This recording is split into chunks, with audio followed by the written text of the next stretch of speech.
മാന്യപ്രേക്ഷകർക്ക് എൻ്റെ പ്രണാമം. ഭഗവത്ഗീതയുടെ അവസാന ഭാഗത്ത് സഞ്ജയൻ പറയുന്ന നല്ല ധന്യമായിട്ടുള്ള അഗാധമായ അർത്ഥസന്ദേശങ്ങളുള്ള ഒരു ശ്ലോകമുണ്ട്. എത്ര യോഗീശ്വര കൃഷ്ണോ യത്ര പാർത്ഥോ ധനുർധര തത്ര ശ്രീ വിജയോ ഭൂതിർ ധ്രുവ നീതിർ മതിർ മമ. വളരെ ലളിതമായിട്ടുള്ള ഒരു ശ്ലോകമാണ്. അത് ഭഗവത്ഗീതയുടെ അപ്പിയറൻസിന്റെ ആകത്തുകയാണ്. ഭൗതികമായ ഭഗവത്ഗീത എന്നൊരു വരി പറയാൻ കാരണം, കുരുക്ഷേത്ര ഭൂമിയിൽ അർജുനൻ തളരുന്നു. അവിടെ വെച്ച് തളരുന്ന അർജുനന് തളരാത്ത കൃഷ്ണൻ, മനുഷ്യനായ അർജുനന് അവതാരമായ ശ്രീകൃഷ്ണൻ ഉപദേശം കൊടുക്കുന്നു. ആദികാവ്യമായ രാമായണത്തില് മനുഷ്യനായ വസിഷ്ഠ മഹർഷി തളരുന്ന അവതാരമായ ശ്രീകൃഷ്ണന് ഉപദേശം കൊടുക്കുന്നുണ്ട്. അത് യോഗവാസിഷ്ടം എന്നറിയപ്പെടുന്നു. 37,000-ഓളം ശ്ലോകങ്ങൾ അതിലുണ്ടെന്ന് പറയപ്പെടുന്നു. ആ പുസ്തകം അവൈലബിൾ ആണ്. പിന്നെ പറയപ്പെടുന്നു എന്ന വാക്ക് ഉപയോഗിക്കാൻ കാരണം 36, 38, 34 എന്നീ നമ്പറുകൾ ചിലർ പറയുന്നത് കേട്ടിട്ടുണ്ട്. 8 വോളിയമുള്ള പുസ്തകത്തിൻ്റെ ലാസ്റ്റ് വോളിയം ഞാൻ കണ്ടിട്ടില്ല. ഭാരതീയ വിദ്യാഭവൻ അതിൻ്റെ കുറേ വോളിയങ്ങൾ പബ്ലിഷ് ചെയ്തിട്ടുണ്ട്. അത് പൂർണ്ണമായിരുന്നില്ല, അതുകൊണ്ട് ഫുൾ നമ്പർ എനിക്ക് അറിഞ്ഞൂടാ. 36,000 37,000 ശ്ലോകങ്ങളാണുള്ളത്. വാൽമീകി രാമായണത്തേക്കാൾ വലുതാണ് യോഗവാസിഷ്ടം എന്ന മനഃശാസ്ത്ര മാനേജ്മെന്റ് പുസ്തകം. ഇവിടെ 700 ശ്ലോകങ്ങളുള്ള ഭഗവത്ഗീത BC 3102 കലിയുഗം ആരംഭിച്ചത്.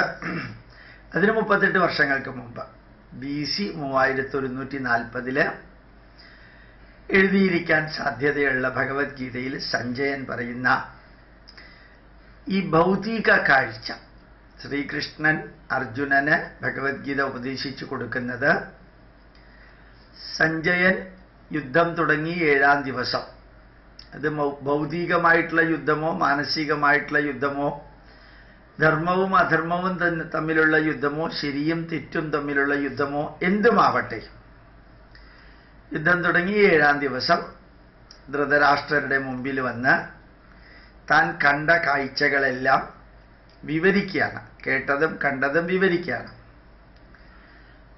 ആ വിവരിച്ചതിന് ശേഷം ലാസ്റ്റ് താൻ കണ്ടതും കേട്ടതുമായിട്ടുള്ള ഉജ്ജ്വലമായിട്ടുള്ള സീനുകൾ പ്ലസ് വരികൾ, അത് സഞ്ജയന്റെ ഭാഷയിലൂടെയാണ് വിവരിച്ചു കൊടുക്കുന്നത് ധൃതരാഷ്ട്രർക്ക്. അതില് എത്ര യോഗീശ്വര കൃഷ്ണോ, അർത്ഥം വളരെ ലളിതമാണ്, സന്ദേശം വളരെ അഗാധമാണ്. എവിടെയാണോ യോഗീശ്വരനായ കൃഷ്ണനുള്ളത്, വെറും കൃഷ്ണനല്ല, പാസ്റ്റും പ്രസന്റും ഫ്യൂച്ചറും കണക്ട് ചെയ്യാൻ കഴിയുന്ന അൾട്രാ മോഡേൺ ലോകത്തിൽ പോലും ഭഗവത്ഗീത മാനേജ്മെന്റിന്റെ ഭാഗമായിട്ട് ഹാർവാർഡിൽ പഠിപ്പിക്കുന്ന ആ ഉപദേശം നൽകിയ യോഗീശ്വരനായ ശ്രീകൃഷ്ണൻ. എത്ര യോഗീശ്വര കൃഷ്ണോ, എവിടെയാണോ യോഗീശ്വരനായ കൃഷ്ണനുള്ളത്, അല്ലെങ്കിൽ കൃഷ്ണന്റെ സന്ദേശമുള്ളത്, അല്ലെങ്കിൽ കൃഷ്ണനെ കുറിച്ചുള്ള ചിന്തകളുള്ളത്, കൃഷ്ണൻ എന്ന സങ്കല്പമുള്ളത്, ശ്രീകൃഷ്ണന്റെ സാന്നിധ്യമുണ്ടെന്ന് ജനങ്ങൾക്ക് തോന്നുന്നത്, അവിടെയാണ് എത്ര യോഗീശ്വര കൃഷ്ണോ. എത്ര പാർത്ഥോ ധനുർധര, പാർത്ഥനായ ധനുർധാരിയായ, ആദ്യത്തേത് യോഗീശ്വരനായ കൃഷ്ണൻ, ഇത് ധനുർധാരിയായ അർജുനൻ. വെറും അർജുനനല്ല, വെറും അർജുനൻ എല്ലായിടത്തും ഉണ്ടായിരുന്നു മഹാഭാരതത്തില്. ധനുർധാരിയായ ടെക്നോളജി കയ്യിലുള്ള, വെപ്പൺ കയ്യിലുള്ള, ടൂൾസും ഇൻസ്ട്രുമെന്റും കയ്യിലുള്ള അർജുനൻ എവിടെയാണോ ഉള്ളത്? ഒന്ന് മാനേജ്മെന്റ്, സ്പിരിച്വാലിറ്റി, അതുപോലെ തന്നെ പ്ലാനിങ്ങും സ്പിരിച്വാലിറ്റിയും മാനേജ്മെന്റും ഉള്ള ശ്രീകൃഷ്ണൻ ഇവിടെ ആയുധം ഉപയോഗിക്കാൻ കഴിവുള്ള, ടെക്നോളജിയും ടെക്നോളജിക്ക് പുറകിലുള്ള സയൻസും എല്ലാം നിലനിൽക്കുന്ന, അത് കൈകാര്യം ചെയ്യാൻ കഴിവുള്ള മനുഷ്യൻ. എത്ര യോഗീശ്വര കൃഷ്ണോ എത്ര പാർത്ഥോ ധനുർധര. അവിടെ തത്ര ശ്രീ ഐശ്വര്യം, വിജയോ വിജയം, ഭൂതിർ ഗ്ലോറിയസ് മംഗളകരമായ അവസ്ഥ. തത്ര ശ്രീ വിജയോ ഭൂതിർ ധ്രുവ നിശ്ചയദാർഢ്യം. തത്ര ശ്രീ വിജയോ ഭൂതിർ ധ്രുവ നീതി ന്യായ വ്യവസ്ഥിതി, മതി ബുദ്ധി, മമ നമ്മുടേതെന്ന വികാരം. അതായത് എല്ലാം നമ്മുടേതാണ്, എന്റേതല്ല നമ്മുടേത് എന്ന സോഷ്യലിസം അതവിടെ ഉണ്ടാവും.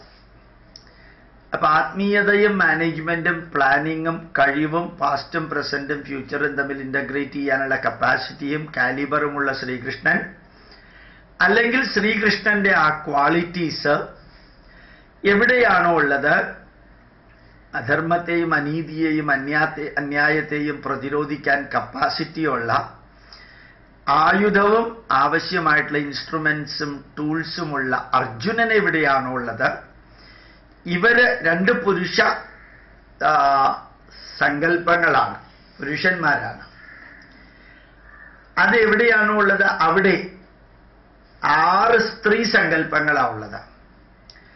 തത്ര ശ്രീ ഐശ്വര്യം, വിജയം, ഭൂതി മംഗളകരമായ അവസ്ഥ, ധ്രുവ നിശ്ചയദാർഢ്യം, നീതി, മതിർ, മമ എന്നുള്ളത് വേണമെങ്കിൽ എടുത്താൽ മതി, അല്ലെങ്കിൽ മതി. ഇതെല്ലാം സ്ത്രൈണഭാവമാണ് സംസ്കൃതത്തിലും നമ്മുടെ ആത്മീയതയിലും. 2 പുരുഷ ചൈതന്യം ചേരുന്നിടത്ത് 6 അല്ലെങ്കിൽ 7 ഭാരതീയ സങ്കല്പ പ്രകാരമുള്ള സ്ത്രീ ചൈതന്യം ചേരുന്നു. ഇതാണ് ഭഗവത്ഗീതയുടെ ആന്തരാർത്ഥം. നമ്മൾ ശ്രീകൃഷ്ണനാകുന്ന മനസ്സ്, ശ്രീകൃഷ്ണനാകുന്ന ബുദ്ധി, ശ്രീകൃഷ്ണനാകുന്ന വിവേകം, ശ്രീകൃഷ്ണനാകുന്ന ചിന്ത ഒരു വശത്ത്, മറുവശത്ത് അർജുനനാകുന്ന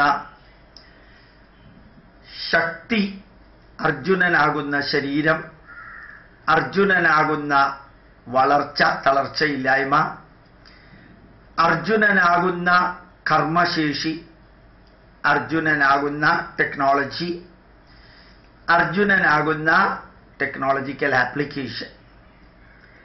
ഇത് രണ്ടും ചേരുന്നിടത്താണ് ബാക്കി എല്ലാ നന്മകളും ഉണ്ടാവുന്നത്. അത് നമ്മളിൽ ചേരട്ടെ.